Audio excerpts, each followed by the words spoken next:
Supreme अविनाशी teacher आ जाइए। वो जो पहला सबक आपने दिया है उस पाठ को पक्का कराने के लिए आपकी हर शिक्षा का मैं स्वरूप बन जाऊं। मैं धारणा में नंबर 1 बनकर दिखाऊं। जैसा चाहे आप वैसे ही बनकर दिखाऊं।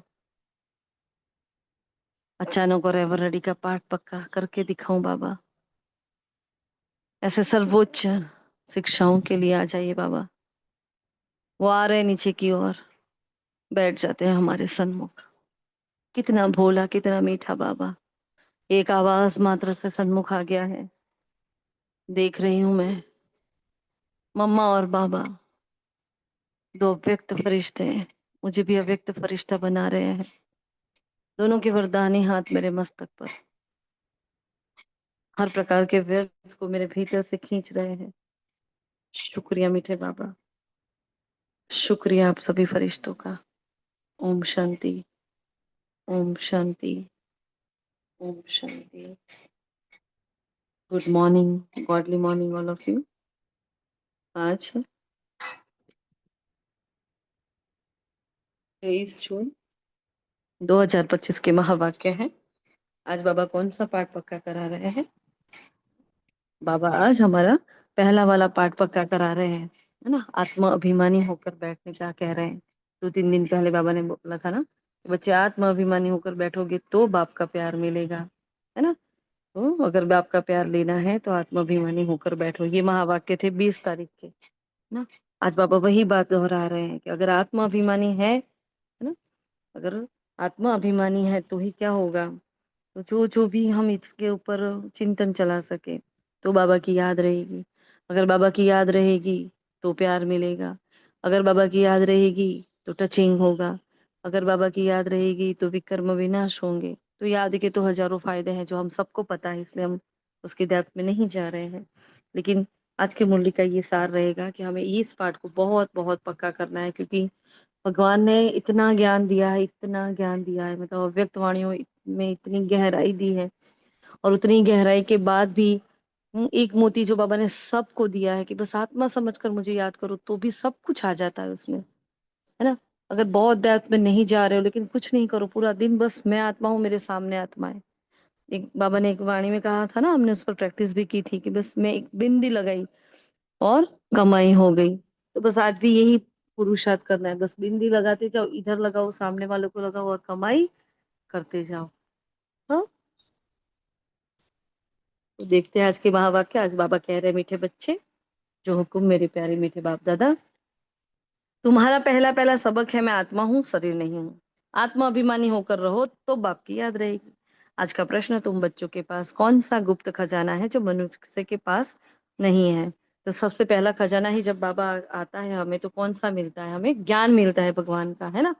सबसे पहला खजाना वही हो जाता है। और उस पढ़ाई की खुशी का तो गुप्त खजाना तुम्हारे पास है। तुम जानते हो हम जो पढ़ रहे हैं ना, भविष्य अमर लोक के लिए, हम्म, ना कि इस मृत्यु लोक के लिए। तो बाप कहते हैं, सवेरे सवेरे उठकर घूमो फिरो, सिर्फ पहला पहला पाठ याद करो, तो खुशी का खजाना जमा होता जाएगा। क्या करो? सुबह सुबह उठो, घूमो, फिरो, सब कुछ करो, है ना। भी लंबा काल हम नहीं बैठ सकते हैं योग में, तो क्या करो? वॉक करने चले जाओ, कुछ भी करो, बाहर ऐसे ही घूमने चले जाओ, फिरो, बस तो भी बाबा को याद में, जो भी हो बाबा की याद में करो, क्योंकि अमृत वेले के बाद का टाइम भी इतना ही इम्पोर्टेंट होता है हमारे लिए, ब्राह्मणों के लिए। वो टाइम हमारा अलबेलेपन में ना चले जाइए, ध्यान रखना है हमें। बाबा ने कहा, बच्चे आत्मा अभिमानी होकर बैठे हो ना, तो एक सेकंड में सभी अपने आप को चेक करें, क्या सचमुच सब आत्मा अभिमानी होकर बैठे हैं, चाहे कितने भी कर्म में हो।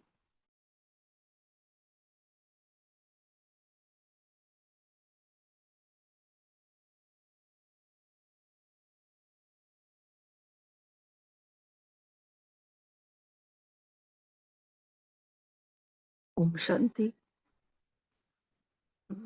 तो सीधा एक सितारा चमकता हुआ दिखना चाहिए, बस, और उसकी गहराई में, है ना। तो बाबा ने कहा, मुझ में ही 84 जन्मों का पाठ निभा है। सॉरी, बच्चे आत्मा अभिमानी होकर बैठे, तो हम आत्माओं को बाप पढ़ा रहे हैं। बच्चों को देही अभिमानी बनने की मेहनत करनी पड़ती है, परंतु बच्चे इस अवस्था में रह नहीं सकते हैं। घड़ी घड़ी भूल जाते हैं। तो देह अभिमान में होंगे तो देहधारी याद आएंगे, बाप याद नहीं आएगा। सिंपल सी बात है ना। कनेक्शन कहाँ है, देह का देह से बैठेगा, रूह का रूह से बैठेगा। इसलिए तो बार बार आत्माभिमानी अवस्था कह रहा है बाबा। क्योंकि देवी देवताओं की निरंतर आत्मिक स्मृति होगी, निरंतर। वो आत्मिक दृष्टि वृत्ति सब कुछ आत्मिक होगा। और किसका होगा, जिन्होंने यहाँ बहुत काल का अभ्यास किया होगा। और बहुत काल के लिए कहा है ना बाबा ने, बहुत कम समय में बहुत पूरा दिन अभ्यास करते रहो, है ना। ज्यादा करो, मतलब जो दादी ने किया उससे हम ज्यादा करें, क्योंकि हमारे पास 14 साल वनवास के नहीं है अब, है ना। तो हमें निरंतर घूमते फिरते कहा ना, इसलिए बाबा ने घूमते फिरते भी कहा है। और राजयोग का मतलब क्या होता है, जो हठयोग नहीं होता है वो पहला राजयोग होता है ना। तो बाबा कह रहे हैं देखो। हम्म। फिर मैं आत्मा हूँ ये पाठ पक्का करो, मुझ में ही 84 जन्मों का पाठ नुदा हुआ है। मतलब ये आत्मचिंतन सिखा रहे हैं बाबा। हम बेहद के बाप के बच्चे बने हैं, मुझ पारलौकिक बाप को याद करो। हर एक बाप को यह, जैसे कि हद के बाप होते हैं तो उनको याद करने के लिए कभी बोलना नहीं पड़ता, बाबा ने कंप्लेन की हमें। तो वो एक जन्म का बाप है ना। फिर भी हम क्या करते हैं, उसको तुरंत याद कर ले। लेकिन ये बेहद का बाप है, वो जन्म जन्म का साथी है, जो हर कल्प का हमारा अविनाशी वर्षा भाग्य देता है हमें, उसको हम भूल जाते हैं। तो भगवान को भी वंडर लग रहा है ना। कितनी वंडर बात है ना ये भी। वैसे तारीफ वाली तो बात है नहीं, क्योंकि भगवान इतना आकर कह रहा है फिर भी हम भूल जाते हैं। हम्म? क्योंकि हमने 84 जन्मों का जो चक्कर फिरा है उसमें हमने सबको छोड़ा है, देखो। पति पति को छोड़ा, पत्नी को छोड़ा, बच्चों को छोड़ा, सबको छोड़ा है। कितनों को छोड़ते छोड़ते छोड़ते आए हैं। तो ये हमारा चिंतन चल रहा था कि भाई पहली बार किसी को देह को नहीं छोड़ रहे हैं, पहली बार इन देहधारियों को नहीं छोड़ रहे हैं हम। 83 जन्म के हमारे जो पति थे, क्या हमें याद है कौन है?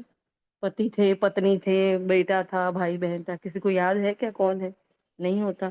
क्यों? क्योंकि जन्म बदल गया, दूसरे जन्म में आ गए हैं। तो ये तो हमारा अंतिम जन्म है, और बाबा ने आकर हमें ये स्मृति दिलाई है बच्चे कि तुम कौन हो, है ना। तो अब हमारी अवस्था कैसी होनी चाहिए, तो अपने आप को ये समझाओ कि जो भी है हमारे रिलेटिव्स हमारे आसपास है, वो इस जन्म के हैं।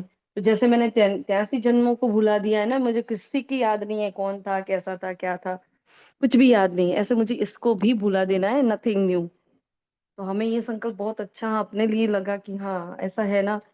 हम्म, जिस पति में अभी मोह जा रहा है, या जिस जिस आत्मा के प्रति अभी आपका डिसलाइकमेंट है ना, अब वो ऐसे हम पहले कितनों के साथ करके आए हैं, कोई अभी याद नहीं है। और ये है अंतिम जन्म वाले, और सामने भगवान भी मिल गया है तो भी हमें गड़बड़ हो रही है, क्या याद नहीं रहता, याद नहीं रहता, है ना। इसलिए बाबा कहते हैं देखो, वो हद के बाप तो कभी भूलते नहीं है आपको। और ये बेहद का बाप इतना कुछ कह रहा है, इतना समझा रहा है, और उसको भूल जाते हो आप। तो गलत बात है ये। बाबा कहते हैं यह, मुझ पारलौकिक बाप को याद करो।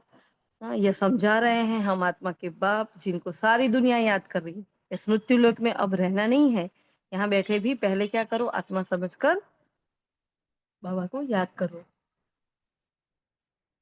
तो तुम पुरुषोत्तम बन जाएंगे।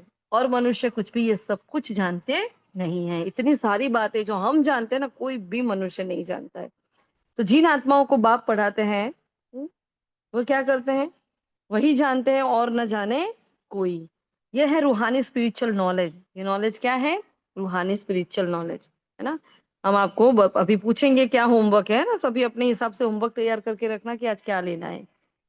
तो मेरा तो एक शिव बाबा, दूसरों ना कोई। याद करते करते शरीर छोड़ देना है। इसलिए देही अभिमानी बनो, अपने अंदर ना ये घूंटते रहो। क्या आत्मा का पाठ क्या करो, अपने अंदर घूंटते रहो, है ना। तो बाबा कह रहे हैं देखो, बाप है, बीज है और झाड़। बाबा ने कहा बाप, बीज और झाड़, इन तीनों को याद करो। इन तीनों को ही याद करना है। तो बाबा और बीज एक ही हुआ, और झाड़ मतलब उसमें पूरा ही धर्म का झाड़ आ गया, तो उसमें सारा ज्ञान आ जाता है। इसलिए बाबा ने कहा बस इतना याद करना है रोज। सतयुग में भी देहदारी पढ़ाते हैं, यहाँ तो बाप पढ़ाते हैं। तो मैं ही पतित पावन सर्वशक्तिमान हूँ, परंतु माया भी कम नहीं है। क्या है मैम, क्या हूँ? बाबा पतित पावन है, बाबा सर्वशक्तिमान है, लेकिन माया भी बाबा ने कहा कम नहीं है। माया क्या है? शक्तिवान है। बाबा सर्वशक्तिमान, माया शक्तिवान। तो कहाँ से गिराया है? बहुत पूछते हैं जानवरों का क्या होगा। अब देखो फालतू फालतू के सवाल कैसे करते हैं सब, है ना। खुद का आता पता नहीं, और जानवरों का, मक्खी का, इसका उसका क्या होगा वो पूछते हैं बाबा से। तो बाबा ने कहा देखो, कोई कहेंगे बाप से मिल, हाँ, जानते कुछ नहीं, उल्टे प्रश्न पूछते हैं। सोचते तो है कि हम भगवान से मिले, लेकिन अब कुछ नहीं जानते तो क्या करते हैं, वंडर खाते हैं। और अब अच्छे अच्छे हाँ लोग भी क्या करते हैं, प्रश्न पूछने में मूंझ जाते हैं। तो बाबा ने कहा भक्ति की तो अब ज्ञान भी, जिन्होंने भक्ति कम की है तो उसका ज्ञान भी कम बैठेगा। तुम हो सबसे जास्ती, देखो अब अपने आप को देखना है कि मैंने भक्ति कम नहीं की है, मैंने पूरे के पूरे जन्म भक्ति में भी लिए हैं, है ना। मैं सत्युग में भी आपके साथ ही थी। तो ये क्या करेंगे, ऐसे तीखे होंगे तो उठाएंगे, नहीं होंगे तो कुछ नहीं। तुम हो सबसे जास्ती और पुराने भक्त। हम्म। समझा नहीं तो बहुत मीठी है। शिव की पूजा, श्री लक्ष्मी नारायण को क्यों पूजते हैं, ये कोई को भी पता नहीं है।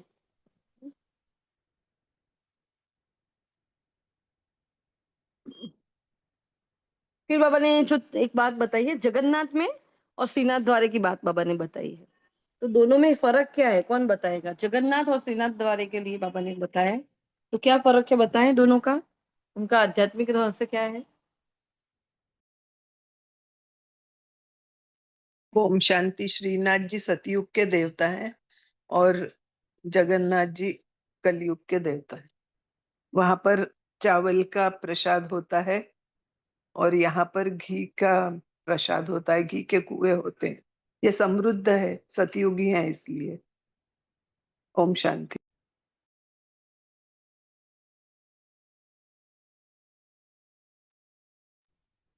और एक को जगन्नाथपुरी। दीदी हाँ। काला दिखाया है, ऐसा है ना? दोनों ही जगह काले है ना। हमने तो नहीं देखा, लेकिन इतना तो पता है कि काले, काली मूरत है, दोनों ही जगह काली मूरत है। हाँ, जगन्नाथपुरी में भी और श्रीनाथ द्वारे में भी, दोनों ही जगह भगवान की मूरत, मतलब श्री कृष्ण जी की मूरत काली बताई है। तो क्या फर्क है, और क्या फर्क है। हाँ सुशीला बहन। श्याम और ओम शांति। श्याम और सुंदर, जैसे वो आत्मा आत्मा पवित्र बनती है, सुंदर बनती है, तो वो भरपूर है, माल मिलकत से भरपूर है। और वही आत्मा जन्म लेते लेते पतित बनती है, तो वही आत्मा श्याम बन जाती है। दोनों में काला नहीं बताना चाहिए था, वो श्रीनाथ जी में तो सुंदर बताना चाहिए था, पर कहते हैं दृष्टि है भी, उनकी दृष्टि ऐसी हो गई है इसीलिए उन्होंने काला बताया, वहां सुंदर होना चाहिए था।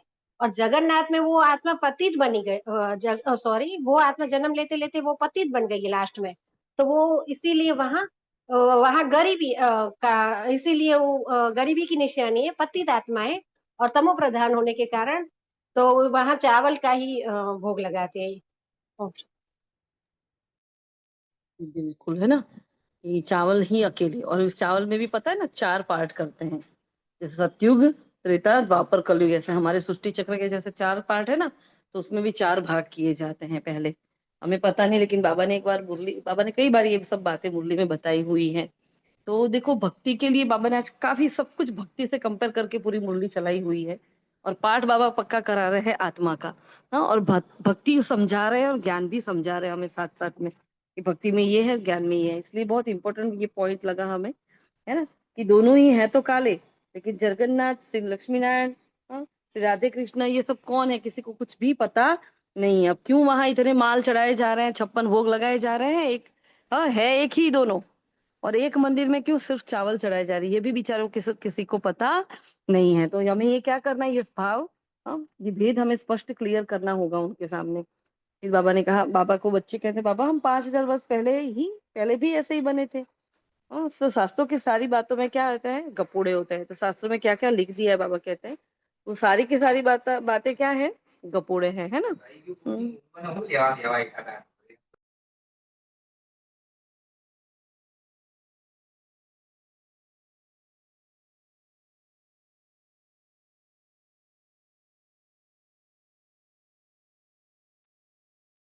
तो फिर बाबा कह रहे हैं, देखो वह है भक्ति, ज्ञान और भक्ति को सिर्फ तुम समझते हो और कोई नहीं समझते ना। हम भक्ति को समझते हैं क्योंकि भक्ति भी जास्ती हमने की है, और हमने ज्ञान ही पूरा लिया है, तो दोनों को ही हम संपूर्ण रीति समझते हैं।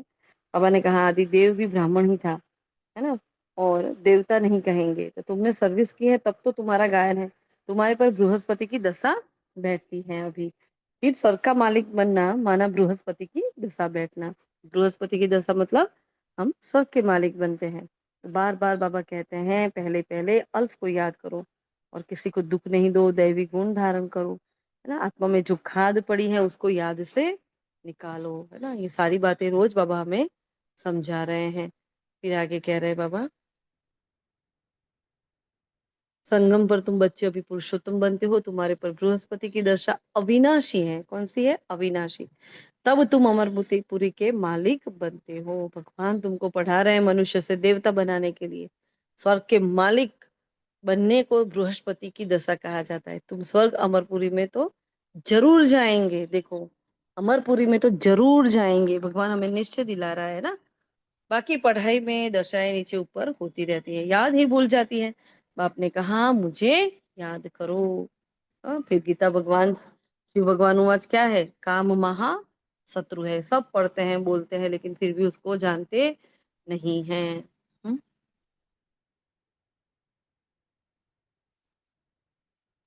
फिर आगे कह रहे हैं मुख्य क्या है? काम की ही बात है। अगर काम की बात आती है तभी इस काम विकार की वजह से ही सब पतित बने हैं। पूरी दुनिया उसके लिए ही पतित बनी। और फिर सबने क्या कहा? इसलिए सबने पुकारा उसको पतित पावन आओ। इसलिए बाबा कहते देखो, सबको रास्ता बताते जाओ। बाप कहते मुझे याद करो तो पाप कट जाए। पतित पावन तुम मुझे ही कहते हो ना, या कोई को पता नहीं कि पतित पावन कैसे आकर पावन बनाते हैं। कितनी सरल सुंदर सहज विधि बाबा ने बताई है। बस आत्मा समझकर बाप को याद करो, है ना, और सारी ही श्रीमत का पालन करो, बस और कुछ भी नहीं करना है। तो बाबा ने कहा खाद निकलने से आत्मा पवित्र बन जाती है। खाद सोने में ही डालते हैं, फिर जेवर भी ऐसा बनता है। अभी तुम बच्चों को बाप ने समझाया है आत्मा में कैसे खाद पड़ी, उनको निकालना है ना। हम क्या थे? सतयुग में सच्चे वैष्णव थे, पवित्र गृहस्थ आश्रम था। अभी हम पवित्र बन विष्णुपुरी के मालिक बनते हैं। तुम डबल वैष्णव बनते हो। हाँ, डबल वैष्णव कितनी बड़ी बात है। तो हम क्या बने हैं? डबल वैष्णव। सच्चे सच्चे वैष्णव तो तुम हो। वह है विकारी वैष्णव धर्म के, तुम हो निर्विकारी वैष्णव धर्म के, है ना। अभी एक तो बाप को याद करते हो और नॉलेज, हाँ, जो बाप में है वह तुम धारण करते हो। तुम राजाओं का राजा बनते हो। वह राजाएं बनते हैं अल्पकाल एक जन्म के लिए। तुम्हारी राजा 21 पीढ़ी अर्थात फुल एज पास करते हो, है ना। पूरा ही मतलब एक पहले से सारे जन्म ले रहे हैं हम, पीछे पीछे नहीं आ रहे ब्रह्मा बाबा के, हाँ, साथ में रह रहे हैं। लेकिन 21 पीढ़ी अर्थात फुल एज पास करते हो। वहां कब अकाले मृत्यु नहीं होगा। तुम काल पर जीत पाते हो। समय जब होता है तो समझते हो अब यह पुरानी खाल छोड़ नहीं लेनी है। जैसे हमारी बात हुई थी ना, सतयुग में क्या करती है आत्मा? बहुत शांति से जाती है। हम समसानी वैराग्य वाला योग तो करते हैं, लेकिन अभी इस पर योग करना है। इस बात को मतलब कितने दिन से बाबा ने ये बुद्धि में डाला हुआ है कि मतलब ये टच हुआ है कि, और क्लिक हुआ है ये कि देखो 83 जन्म सबको ही छोड़ा है, सबको छोड़ा है। और अब फिर एक मौका मिला है कि आत्मा समझ कर जाना है ना। तो बस मुझे ये पाठ, मुझे किसी को छोड़ने में तकलीफ नहीं होनी चाहिए। फिर कल परसों बाबा ने कहा ना, आप इस धरती पर क्या हो? मेहमान हो, है ना। ये पुरानी धरती है, पुराना घर है, हमारे यहाँ कुछ भी नहीं, हमें तो घर वापस जाना है। और देखो, घर जाने के लिए भी जब हम चले जाते हैं वहां, तो वहां हमारे ज्यादा बाबा के साथ बैठना नहीं होगा, क्योंकि जो पार्टधारी 84 जन्मों के हैं उनको आना भी बहुत जल्दी नीचे है। इसलिए बार बार बार बार यही अंदर से ये महसूसता क्रिएट करो कि नहीं, बस अभी जितना मैं बैठ सकूं ना बाबा के पास, जितना बैठ सकूं। सपोज हमें पता चलता है कि कोई देह छोड़ने वाला है ना भाई, 1 महीने में सपोज कोई जाने वाला है। हम क्या करेंगे? अपनी सारी प्रायोरिटी उस एक आत्मा पर सेट कर लेंगे, सारे काम साइड में कर लेंगे और उस पर सेट करेंगे कि नहीं 1 महीना है, फिर ये आत्मा हमारे बीच में नहीं रहने वाली है, फिर ये हाँ छोड़कर चली जाएगी। तो सब कुछ सेट करके हम क्या करते हैं? अपना पूरा टाइम, अपना सारा तन मन धन सेवा, सब कुछ हम उसको देते हैं, है ना। तो बस ये हमें अपने आप के लिए कि बस मैं जाने वाली हूँ, मैं जाने वाली हूँ। मेरा पूरा ध्यान अपने आप पर और बस बाबा पर। इसलिए बाबा रोज, आजकल रोज ये वर्ड एक याद दिला रहे, मेरा तो एक शिव बाबा, दूसरा ना कोई, बार बार ये याद दिलाते हैं, है ना। तो ये वाला अभ्यास बहुत पक्का करना है। मैंने कहा देखो, जिन बच्चों का योग यथार्थ है ना, उसकी सर्व कर्मेंद्रिया योग बल से वश में हो जाती है। अब ये ध्यान रखना, है ना। हम्म? दुर्गेश भाई, आपको कुछ कहना है? आपका माइक ऑन है। दीदी ये शमशानी वाला योग क्या कह रहे थे आप? हाँ, ये शमसानी योग होता है ना, उसमें क्या होता है, हम लेट जाते हैं, जैसे वो लाश होती है तो कैसे रखते हैं, देह त्याग करने के बाद बॉडी को रखते हैं ना, ऐसे लेट जाना है नीचे जमीन पर ही। और फिर पूरा ही अपना वो पूरा ही वही हमें फील करना है कि जैसे मैं यहाँ से मैंने इस देह को छोड़ दिया है। अब आस-पास में बच्चे हैं, है ना? घर परिवार की आत्माएँ हैं, तो सब देख रहे हैं ये अचानक शरीर छोड़कर चले गए हैं। हाँ, फिर कोई कोई रो रहा है, कोई हमारे पीछे कुछ-कुछ बातें कर रहा है, कोई ऐसा सोच रहा है कि अच्छा है, चलो चले गए। हाँ, फिर थोड़ी देर होती है तो क्या सबको चाय-पानी का बंदोबस्त करना होता है। फिर सब हमें क्या बोलते हैं, बॉडी। है ना? बॉडी है, बॉडी को उठाओ, बॉडी को ले जाओ। फिर अपने नाम से भी हमें नहीं बुलाते हैं, है ना? ये शमशानी वैराग्य लाने वाला योग होता है, बहुत पावरफुल योग होता है, हम कभी करेंगे इसको, है ना? तो फिर देखो कि कैसे बच्चे रो रहे हैं, फिर कैसे हमारे जाने से अचानक फिर देखो खाने का बंदोबस्त करने लगते हैं। उनको तुरंत एक टाइम भी वो हमारे लिए भूखा नहीं रहते हैं। मतलब जिनके लिए हम पुरुषार्थ छोड़कर जा रहे थे, जिनके लिए हम बाबा की श्रीमत का उल्लंघन कर रहे थे, वो आत्माएँ, घर परिवार की आत्माएँ ही हमें क्या करती हैं, फिर हमें वो संस्कार हमारा होता है, अग्नि संस्कार होता है, बॉडी चला जाता है। आत्मा 12 दिन तक वहाँ घूमती-फिरती है, लेकिन सब हँसते-खेलते हैं, सब अपना-अपना काम करने लगते हैं। हाँ? हमारी जगह काम वाली बाई आ जाएगी, हमारी जगह कोई और ले लेगा, उनका काम तो किसी का रहने वाला नहीं है। तो ये एक फीलिंग, ये जो महसूस था है ना कि हमें ऐसा है कि हमारे बिना कुछ नहीं चलता, लेकिन कोई फ़र्क नहीं पड़ता। दुनिया में कोई भी चला जाए, किसी को कोई फ़र्क नहीं पड़ता। तो ऐसे मैं आत्मा चली जाऊँगी, तो किसी को कोई फ़र्क नहीं पड़ने वाला। ये इसका फल ये निकलता है कि जो वैराग्य अंदर से आता है, जो हम स्मशान में जाते हैं तो कैसे हाँ, थोड़ी देर के लिए सबको वैराग्य आता है कि एक दिन मैं भी ऐसे मेरी भी बॉडी को ऐसे जलाया जाएगा, मैं भी ऐसे चली जाऊँगी सबको छोड़कर, है ना? फिर 2-4 घंटे में या 1-2 दिन में वो वैराग्य उड़ जाता है। तो ये हमें वो बेहद का वैराग्य लाने के लिए हमें ये वाली सीन देखनी है। हम क्या करते हैं पता है, मोस्टली ब्राह्मण परिवार, भई मेरे घर में ये है, बच्चे वो ऐसे हैं, पति ऐसे हैं, तो मेरी ये धारणा नहीं होगी। हमारे समझ वाले ऐसे हैं, तो हमें ये नहीं करने देते। ये ऐसा है इसलिए नहीं। कहीं न कहीं हम वो एक्सक्यूज़ बना लेते हैं उनको याद करके। भई बच्चों की स्कूल है, बच्चों का ये है, हम बाहर नहीं जा सकते, हम मधुबन नहीं जा सकते, हम ये नहीं कर सकते, हम सेंटर पर नहीं जा सकते। जिनके लिए आप सब कुछ छोड़ रहे हो, आप मर कर देखो, आप वो एक टाइम का खाना भी नहीं छोड़ेंगे आपके लिए, है ना? बाकी सब तो ठीक है, एक टाइम का खाना भी नहीं छूटेगा उनका। ये होता है शमशानी वैराग्य वाला योग, समझ में आया? हाँ दीदी, इसका कोई रिकॉर्डिंग किया हुआ है? ना, नहीं किया हुआ है, कर लेंगे अभी, पहले शायद किया था लेकिन अभी ढूँढना पड़ेगा यूट्यूब में, है ना? तो पुराना जो लिंक था उसमें हम ढूँढेंगे, देखते हैं यूट्यूब मिल में जाएगा होगा तो तो ढूंढ लेंगे चैनल पे। हाँ। हाँ, हमारी जो चैनल है ना, बाबाज़ हम्म। एंजल्स की जो अभी हमारी जो चैनल है जहाँ रोज़ साकार मूल्य हम भेजते हैं, हम्म। वही उसी नाम की एक दूसरी चैनल है, उसकी हम पुरानी लिंक आपको भेजेंगे। उसमें अच्छा, बहुत ओके। सारे वीडियोज़ हैं क्योंकि वो भाई जी शशिकांत भाई जी वो सेटल कर रहे थे लेकिन कुछ प्रॉब्लम हुआ उनका। फिर हमें अपने मोबाइल से अब वो सब कुछ करना पड़ता है। तो वो पूरी चैनल का नाम तो हमने वही दिया है लेकिन अब जितने वहाँ 800 हज़ार सब्सक्राइब्स थे, अब यहाँ नहीं है। है ना? तो ये नई चैनल बनी है हमारी जिसमें हम रोज़ साकार वाणी भेजते हैं। ठीक है? तो इसमें ओके। नहीं मिलेगा लेकिन वो पुराने वाले में शायद आपको मिलेगा, होगा तो। वरना फिर हम कभी हम करके भेजेंगे हम देखो बाबा अगर कराएगा तो ऐसे ही हाँ, करा देंगे योग कभी, है ना? लेकिन हाँ ये दीदी। आपको पता चल गया, कुछ भी नहीं सुनो, कुछ भी नहीं करो, लेकिन आप जब लेटो, ज़मीन पर लेटो कुछ बिछाकर, है ना? और फिर देखो कि बस मेरा तन छूट गया, अब क्या होगा? अब भी के अभी मेरा तन छूट गया, तो मेरा ऑफ़िस का काम पड़ा है, ऑफ़िस वाले क्या सोचेंगे? जैसे कोई जाता है तो हम कैसे-कैसे बात करते हैं, कैसे रिएक्ट करते हैं ना? सबका रिएक्शन देखो। और मैं आत्मा हूँ, इस दन से निकल गई हूँ। अब मैं देख रही हूँ, अब ये बॉडी तो एकदम काला-काला होने लगा है। इस बॉडी को जिसको मैंने इतना सजाया, वो देह का भान मेरा छूट नहीं रहा था। अब देखो उसमें तो उस बॉडी को ज़्यादा रखते हैं तो उसमें कीड़े पड़ने लगते हैं। तो मल-मूत्र से बना हुआ ये शरीर जिसको मैंने इतना चाहा, इतना सजाया, जिसके लिए पूरा दिन मैंने बिगाड़ा।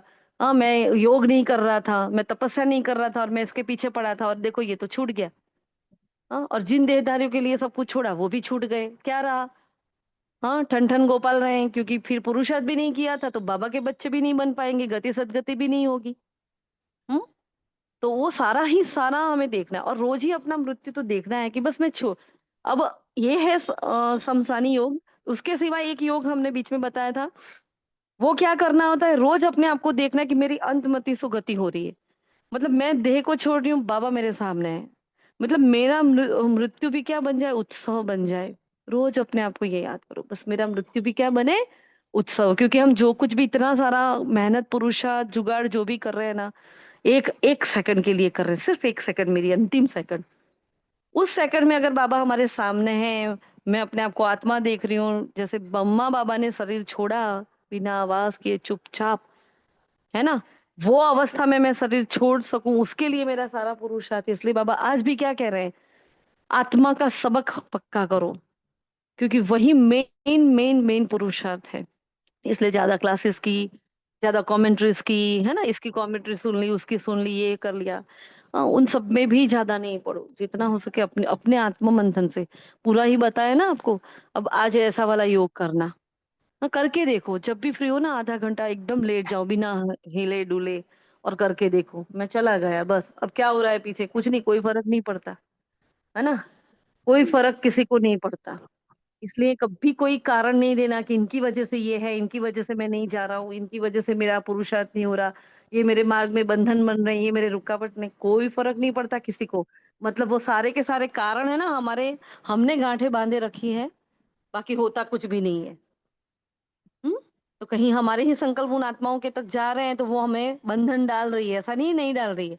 लेकिन हम अगर निर्भय होकर सब कुछ करेंगे, तो आज नहीं तो कल वो आत्माएं हमें स्वीकार कर लेगी कि हाँ ये नहीं सुधरेंगे, ये नहीं मानेंगे, ये तो अपने वाला करने वाले ही है। अब मुरली क्लास में जाना है और घर परिवार वाले मना कर रहे हैं, तो आप ये एक्सक्यूज बना रहे हो कि घर में ना सब मना कर रहे हैं, मेरे घर में कोई ज्ञान में नहीं चल रहा। हाँ? अब मुरली क्लास बाबा की पहले नंबर की श्रीमत, उसका ही पालन नहीं करोगे तो आपकी जीवन मुक्ति कैसे होगी? मतलब कि आप सतयुग में नहीं आओगे, सिंपल सी बात है। अगर मैं आत्मा बाबा की श्रीमत का पालन ही नहीं कर रही हूँ, ना मैं अमृत वेला कर रही हूँ, ना मैं मुरली क्लास में जा रही हूँ, ना मैं नुआशाम कर रही हूँ, ना मैं कोई और कर रही हूँ, ना मैं बाबा की एक भी श्रीमत का पालन कर रही हूँ, नहीं कर रही हूँ, आधा कर रही हूँ, आधा नहीं कर रही हूँ, ऐसा भी मैं कर रही हूँ, तो मैं सदगति वाले तो युग में नहीं आऊंगी ना, तो मैं त्रेता वाले त्रुटि वाले युग में आऊंगी, क्योंकि मेरी अंतमति तो गति हुई ही नहीं है मेरी। मुझे लास्ट में फिर शिव बाबा कोई संजोग में याद आ ही नहीं सकता, क्योंकि प्रैक्टिस नहीं है। इसलिए बार बार अपने आप को प्रैक्टिस देनी है ना। इसलिए तो रोज बाबा इतना सब कुछ हमें कराते हैं। हाँ, क्लियर। हाँ दीदी, शुक्रिया।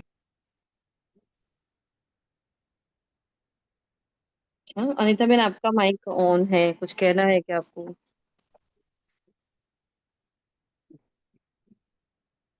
चलिए तो फिर कहाँ थे हम लोग? हाँ, बाबा कहते हैं जिन बच्चों का योग यथार्थ है, उनकी सर्व कर्मेंद्रियां योग बल से वश में होती है। योग में पूरा रहने से ही कर्मेंद्रियां क्या हो जाती है हमारी, शीतल हो जाती है, शांत हो जाती है। इसलिए योग ही हमारा, इसलिए पहले पहला सब्जेक्ट बाबा योग कहते हैं। वैसे ज्ञान है, लेकिन ज्ञान भी क्यों सिखाया जाता है? ज्ञान भी सिखाया जाता है अच्छे से योग करने के लिए। तो कर्मेंद्रिया हमें धोखा ना दे, वरना क्या होता है, अंतिम समय पर हमें खाने का याद आएगा, पीने का याद आएगा। हाँ, कोई ना कोई कर्मेंद्रिया लोभ बस कहीं जाएगी, किसी में हमारी मोह की रग है तो वहां जाएगी, है वहां हमारी बुद्धि जाएगी। इसलिए यहाँ अभी ये सारे पुरुषार्थ कर लो, फिर वो अगर अंतिम मोमेंट खराब हो गई तो हर कल्प हम हारेंगे, हर कल्प। इसलिए बहुत बहुत अटेंशन रखना है, इसलिए बाबा रोज सावधानी देते हैं ना। इसलिए बाबा ने कहा है, देखो आप क्या हो, सच्चे सच्चे वैष्णव तुम ही हो। तो मैं सच्ची सच्ची वैष्णव हूँ। अब वैष्णव आया, तो तुरंत अब उस पर चिंतन चलाओ कि वैष्णव लोग कैसे होते हैं। हमारी तो कई बार ये चर्चा हो गई है, तो वैष्णव कैसे होते हैं, देखो, वो अपना खाना खुद बनाकर खाते हैं, वो अपने किचन में भी किसी को एंट्री नहीं देते, वो किसी के घर का पानी भी नहीं पीते, अपनी पूजा पाठ में इतने चुस्त होते हैं, अपने मुख पर रुमाल बांधे रखते हैं। तो ये सारी ही हमारी यादगार है जो हमारे भक्त कर रहे हैं। ये यादगार किसकी है? मुख पे रुमाल बांधने का मतलब क्या? हाँ? क्या मौन रखो, है ना, तो हर बात हमारी यादगार है। तो उस वो वैष्णव हमारी यादगार से इतने अच्छे बन जाते हैं भक्त, तो मैं आत्मा क्यों ना बनूं? हाँ, तो फिर ये निकल जाएगा, है ना, सबका सबका मोह निकल जाएगा। ठीक है, तो मैं सच्ची वैष्णव हूँ। सब कुछ त्याग देना है, सब कुछ त्याग देना है। और उनको शर्म भी नहीं आती। और हम सोचते हैं बाबा का बैच पहना है, लाओ थोड़ा छुपा ले दुपट्टे में। हाँ, साड़ी पहनी है, तैयार होकर जा रहे हैं, बैच नहीं पहनते आज। उनको तो कोई कुछ नहीं होता, बड़ा रुआब होता है उनको अपनी भक्ति का भी कितना नशा रहता है उनको, और हम तो सच में है, हमारी यादगार है वो, तो भी हमारे अंदर वो नशा क्यों नहीं है? इसलिए बाबा पवित्रता की जब बात करते हैं, इसलिए कहा बाबा, हाँ, कि बच्चे तुम सच्चे सच्चे वैष्णव हो, है ना?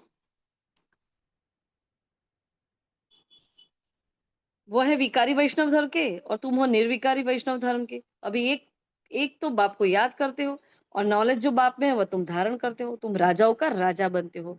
वह राजाए बनते हैं अल्पकाल, एक जन्म के लिए। तुम्हारी राजाई 21 पीढ़ी अर्थात फुल एज पास करते हो। कहाँ कब अकाले मृत्यु नहीं, वहां तो कहीं अकाले मृत्यु होगा नहीं, है ना? तुम काल पर जीत पाते हो, कितनी बड़ी बात है ना? काल पर जीत पाना मतलब कितनी बड़ी बात है। हाँ, समय जब होता है तो समझते हो हम सब पुरानी खल छोड़ नहीं लेनी है। तुमको साक्षात्कार होगा, खुशी के बाजे बजते रहेंगे। अब देखो, वहां मृत्यु उत्सव होगा तो यहाँ इस उस मृत्यु को उत्सव बनाओ। जब भी अचानक से हाँ, हमारा देह छूट भी जाए ना, लेकिन हमारे लिए वो मृत्यु क्या बन जाए? उत्सव बन जाए। मैं बाबा को याद करती करती जाऊं, बस इस पर पूरा फोकस होना चाहिए पुरुषार्थ का। और सिर्फ इस एक ही हमारा लक्ष्य है। श्री लक्ष्मी और श्री नारायण तो अपने आप बन जाएंगे अगर ये पूरा हो गया ना। अगर ये लक्ष्य हमारा पूरा हो गया तो हम सब कुछ बन जाएंगे, हमें किसी को एक्स्ट्रा याद करने की फिर जरूरत नहीं पड़ेगी। लेकिन क्या करना है? गति सदगति के लिए बार बार प्रैक्टिस करनी है। इसलिए जो बताए ना वो सारे योग के अभ्यास भी करने हैं। फिर बाबा कहते हैं देखो, वहां तो 150 साल की एवरेज आयु रहती है। और आत्मा जाती है तो सोच शरीर छोड़कर जाती है, खुशी के बाजे बन जाते हैं वहां तो, है ना? फिर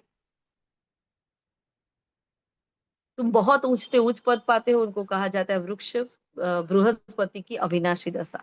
तो वृक्षपति मनुष्य सृष्टि का बीज रूप है, बाप बीज है ऊपर में, उनको याद भी जरूर करते हैं। हाँ, कहा करते हैं ऊपर में याद करते हैं, इसलिए क्या करेंगे आज बार बार ऊपर जाकर बाबा को याद करेंगे। फिर सोचो 5,000 साल तक तो नीचे ही रहना है, फिर मैं ऊपर नहीं जा पाऊंगी, है ना? इसलिए बार बार ऊपर रहो, आज उपराम होकर बस बार बार परम धाम में जाकर बैठ जाओ, है ना? फिर आत्मा बाप को याद कर दिए, तुम बच्चे जानते हो बेहद का बाप हमको पढ़ाते हैं, वो आते ही एक बार है अमर कथा सुनाने।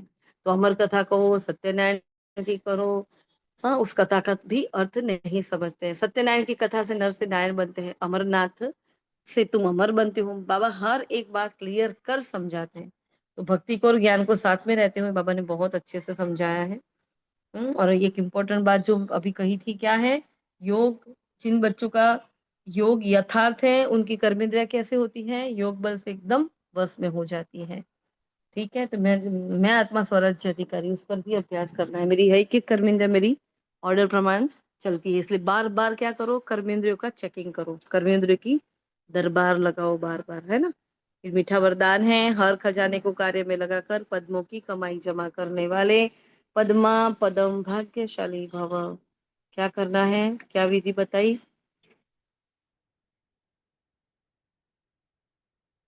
कौन सी विधि बताई वरदान की बाबा ने? देखो, हम फिर से समझा रहे हैं। 1 सेकंड पद्मों की कमाई जमा करने का वरदान ड्रामा में संगम के समय को मिला हो। 1 सेकंड में पद्मों की कमाई। ओम हम सिर्फ शांति। आत्मा देखते ना। हाँ जी, बोलो। हर कदम में, जैसे हर कदम में बाबा को याद करते हैं तो भाग्य जमा होता है ना। तो हर अभी का समय बाबा आया हुआ है तो वरदान मिला हुआ है। ऐसे हम सतयुग से कदम तो लेते ही आए हैं कलयुग अंत तक। पर तब हमारा कदम ना बाबा को पहचानते थे ना अपने को, तो वो कदम जमा नहीं हुए। अभी हम जितना चाहे, जितने कदमों में बाबा को याद करें या अपनी आत्मिक मूर्ति में रहे या आत्मा देखें, तो वो हर कदम हमारा जमा होगा उसमें। कदम में पद्मों की कमाई हो जाएगी। ओम शांति। और कोई? और कोई कुछ कहना चाहेगा? पद्मों की कमाई सिर्फ आत्मा देखने से भी हमारी हो जाती है। सिर्फ मैं आत्मा हूँ, सामने आत्मा है, उतना भी हम देख लेते ना तो भी हमारी पद्मम की कमाई हो जाती है। उसके लिए कोई बड़े इसीलिए बड़े काम नहीं। जी। ओम शांति, इसीलिए देवताओं को बताया है कि वो कदमों, वो पद्म का उसका यादगार दिखाते हैं, क्योंकि वो उन्होंने ये ऐसी कमाई करके ये पद पाया है। तो इसीलिए उनका यादगार बता दिया कि उनके पद्म का वो चरण पांव पड़ते हैं ना, पद्मों पे निशानी दिखाते हैं।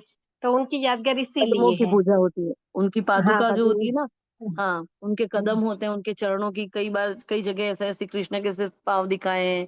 है ना, फिर उनके पाँव में मेहंदी लगाई होती है ना, तो वो सब क्या है, इसका यही तो मतलब है। हम जैसे कदम पर पद्मों की कमाई करते हैं, उसका ही तो यादगार है ना ये सब। बढ़िया जी।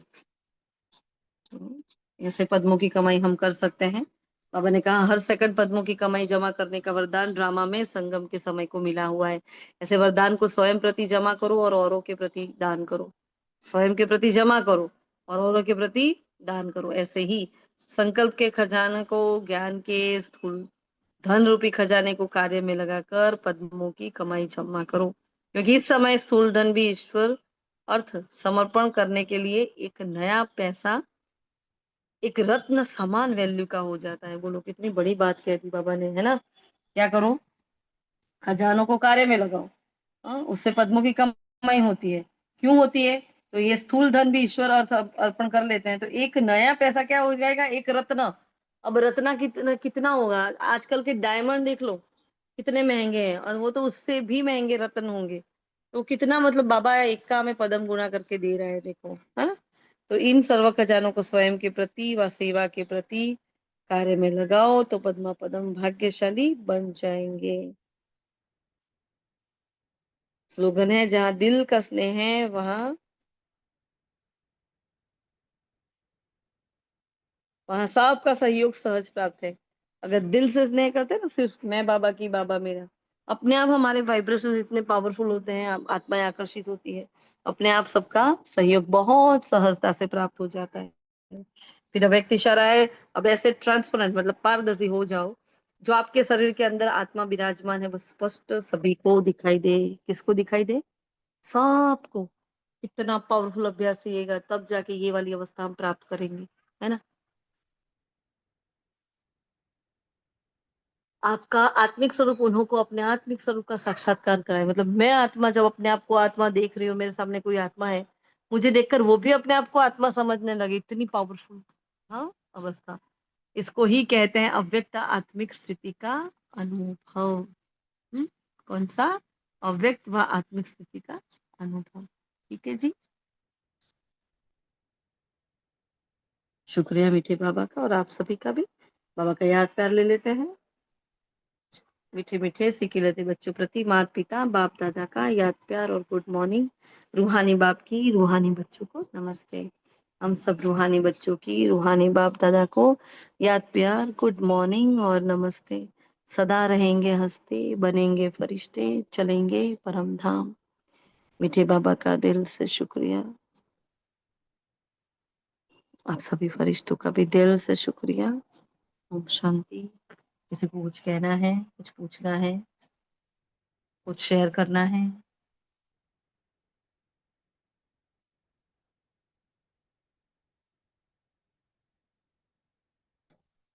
कुछ भी नहीं?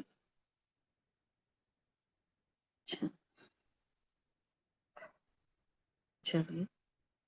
अभी संडे के पॉइंट्स कुछ बता दे, संडे बाबा ने क्या कहा, 2 मिनट। संडे की वाणी किस पर थी, क्या क्या कहा है बाबा ने? दीदी कौन सी स्नेह दिन? और सहयोग पर थे। स्नेह और सहयोग है। बाबा ने पहला पूरा ही पैराग्राफ जो लिया परमात्मा स्नेह के लिए लिया। तो परमात्मा स्नेह क्या क्या करता है, और परमात्मा स्नेह क्या है, वो बताएं सभी। जल्दी जल्दी माइक ऑन करें सभी। परमात्मा स्नेह हमारे लिए क्या है, क्या देता है वो? परमात्मा प्यार, परमात्मा प्यार से हम देह और देह के आकर्षणों से मुक्त रहते हैं, पुराने संस्कार और पुराने स्वभाव से मुक्त हो जाते हैं। परमात्मा प्यार। ओम शांति। इसमें देह और देह की वस्तु, व्यक्ति, वैभव सब आ जाता है। परमात्मा प्यार, उन सब आकर्षणों से हम मुक्त हो जाते हैं। और बाकी सभी बताए परमात्मा प्यार आगे क्या क्या बताया है। परमात्मा प्यार ब्राह्मण जीवन का फाउंडेशन।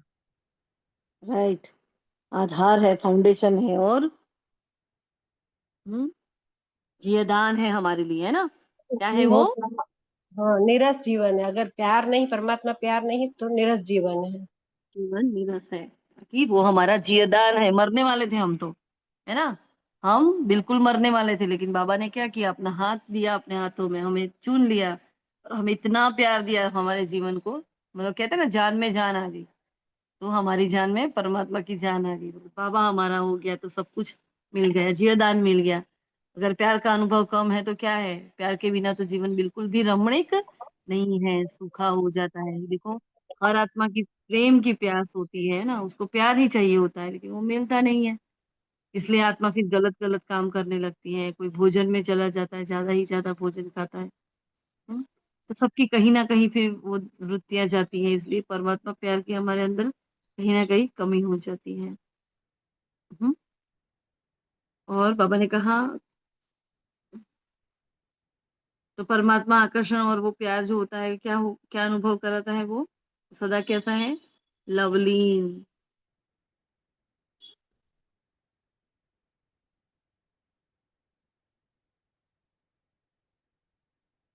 और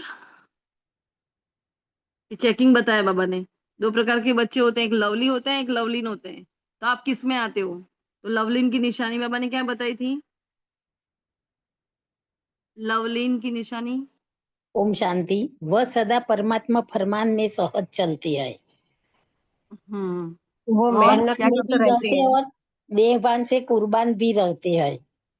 राइट। और वो मेहनत से सदा मुक्त रहते हैं। वो राइट। हम्म। फिर बाबा ने कौन सा पहला वरदान दिया है हमें, कौन सा फरमान दिया है पहला? योगी भव पवित्र भव। हम्म।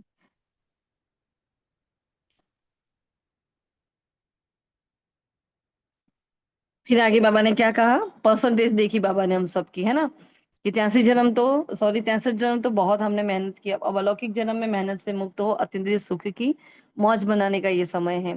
तो प्यार में फरमान पर चलना मुश्किल नहीं लगता, मतलब बाबा का फरमान नहीं मान सकते, मतलब प्यार नहीं है। अगर मेहमान मेहनत करनी पड़ती है तो प्यार की परसेंटेज कम है। कहाँ ना कहाँ प्यार में कुछ ना कुछ तो लीकेज है। तो बाबा कह रहे हैं दो बातों की लीकेज, और हमें क्या करती है, मेहनत कराती है। तो कौन सी दो बातें थी, लीकेज कौन सी दो पुराना बातों की स्वभाव थी? संस्कार खींचता है और पुराना संसार, ये उसमें व्यक्ति वैभव वस्तु सब आ गए। हाँ, इसमें आकर्षण सारे ही आ जाते हैं। एक संस्कार हमारे जो होते हैं पुराने रावण के, वो हमें परेशान कर लेते हैं, और एक संस्कार के, सॉरी, इस संसार के आकर्षण होते हैं वो सारे के सारे, है ना। तो कि इसलिए क्या हो जाता है, परमात्मा प्यार जो कभी परसेंटेज में नहीं देता, वो परसेंटेज में मिलता है हमें, वो तो नहीं देता लेकिन हमें मिल जाता है ना। तो फिर बाबा ने याद दिलाया कि अनादि आदि और अंत का ब्राह्मण, तो ये श्रेष्ठ संस्कार क्या है, तो उसके लिए बाबा ने लक्ष्य दिया हमें। कौन सा लक्ष्य दिया, जीवन का लक्ष्य कौन सा दिया? बाप समान बनने का। राइट। बाबा ने हमें लक्ष्य दिया, क्या बनो, बाप समान बनने का, है ना। चेक करो कि हम क्या सदा बाप, हर आत्मा के प्रति उदासित रहे, ऐसे मैं स्नेह और संपन्न स्वरूप में सहज योगी बन रही हूँ, ऐसे स्वयं भी हर आत्मा के प्रति सहयोगी रहते हो। ये बाबा ने कहा था चेक करो। चलिए, और किसी को कुछ कहना है संडे की वाणी से? जी जी, दो बातों पर अटेंशन था, भोजन और दूसरा एक्सरसाइज पे, जो हम हमें अलौकिक का करना है, जो वो स्थूल का करते हैं। वेरी गुड, दो बातों पर।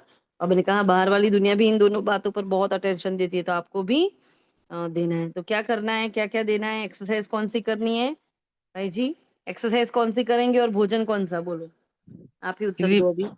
ब्राह्मण सो फरिश्ता सो देवता का बोला था बाबा ने। हम्म। और भोजन के लिए बाबा ने बोला था मन के शुद्ध संकल्प भोजन में हो, और दूसरा व्यर्थ और नेगेटिव ना हो, तो अशुद्ध भोजन हो जाएगा। वेरी गुड, बहुत बढ़िया। तो संडे की वाणी जब सुनते हैं तो उसको तुरंत ही उस पर करने लगना है ना। जिस दिन संडे की वाणी हम संडे को सुनते हैं तो उस दिन तो पूरा चेकिंग करके बाबा को देंगे रात तक, जब भी टाइम मिले, नुमा शाम में जब भी। फिर दूसरे दिन से उसके सामने, मतलब उसी दिन से प्लानिंग करें कि मुझे, मेरे अंदर ये है और ये मुझे सुधारना है बाबा, तो इस हफ्ते का मेरा ये अभ्यास रहेगा। आप हर हफ्ते का भी अभ्यास सेट कर सकते हो, हर हफ्ते अपना अभ्यास चेंज कर सकते हो, अपने सामान चेंज कर सकते हो, ऐसे भी आप पुरुषार्थ कर सकते हो। जिसको जो पाए वो पुरुषार्थ करे, बस क्या करे, अपने को आत्मा समझे, बस है ना। मेन पुरुषार्थ ही यही है। बाबा को और कैसे लास्ट बच्चे में चाहिए? मन का मौन था वो वरदान। जी, बाबा को वारिस बच्चे चाहिए। बाबा ने कहा एक एक वारिस हर जगह से निकालो, है ना। तो हमें दूसरों को वारिस बनाना है, तो दूसरों को वारिस बनाने के लिए मुझे पहले वारिस बनना पड़ेगा। बाबा ने बहुत बड़ी हुई है सेवा बताई है। बाबा ने फिर बाबा कहते हैं उदार चित बनना है। जैसे बाबा बड़ी दिल वाला है ना, उदार है ना, ऐसे बनना है। जी, बिल्कुल बिल्कुल। बाप समान उदारचित बनना है। जो स्वयं समर्पित स्थिति में रहते हैं, सर्व का कल्याण सहयोग भी उनके आगे समर्पित होता है। मतलब हर आत्मा हमारी सहयोगी बन जाती है। ठीक है जी। और मौन का मौन, मन का मौन, मुख का मोबाइल का, ये सारा ही मौन हमारी चर्चा हुई थी। जितना हो सके मोबाइल से दूर रहने की कोशिश करें। हाँ, सेवाओं में जहाँ जुड़ना है, सेवा करनी है, करो। फिर उसमें ऐसे करके नहीं बैठ जाना मैं तो ये सोचा है तो मैं तो मोबाइल को नहीं छूंगी नहीं। सेवा अगर आप फिर हम हठ योगी नहीं है। एक तरफ सेवा है बहुत सारी और हम ऐसे करके बैठ जाए तो ये गलत बात हो जाती है। तो ये पाठ पक्का करने का है। क्यों? क्योंकि हमें अपनी कर्मेंद्रियों से डिटैच होना है। हम्म, चलिए भाई, शुक्रिया बाबा का, और आप सभी का भी दिल से शुक्रिया। ओम शांति, ओम शांति, ओम शांति।